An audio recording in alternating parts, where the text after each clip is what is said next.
In a tragic accident that had occurred on Sunday at SHANGBANGLA and BHOI district of Meghalaya, Tamil Nadu's table tennis champion, 18-year-old DEENADAYALAN VISWA, who was part of the TAMIZHAGA Table Tennis Association State Men's Team Tamil Nadu, died on the spot when the tourist taxi bearing registration number AS25CC8413, where late Vishwa and his three teammates were travelling in, was hit by an overspeeding 12-wheeler truck bearing registration number AP16TH1393 and driven by D. Bishwa while on their way to Shillong from Guwahati airport. Police reports say that the truck had fallen about 50 meters from National Highway 6 into a gorge at SHANGBANGLA, BHOI. The driver of the tourist cab, DEEPAK, also died on the spot.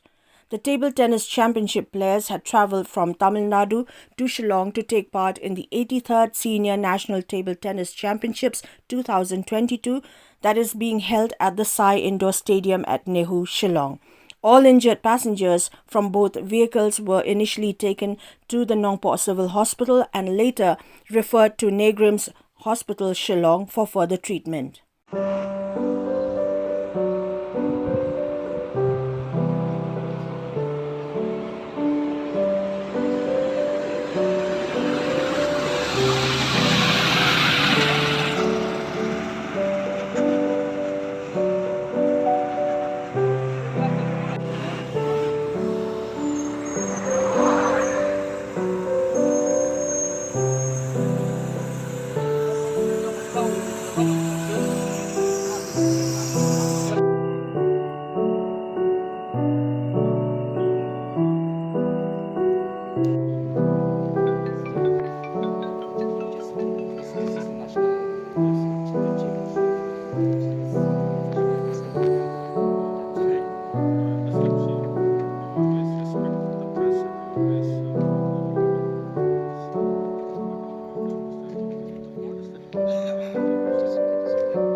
In the meantime, the body of late DEENADAYALAN VISWA had reached his hometown in Tamil Nadu, where his mortal remains will be cremated.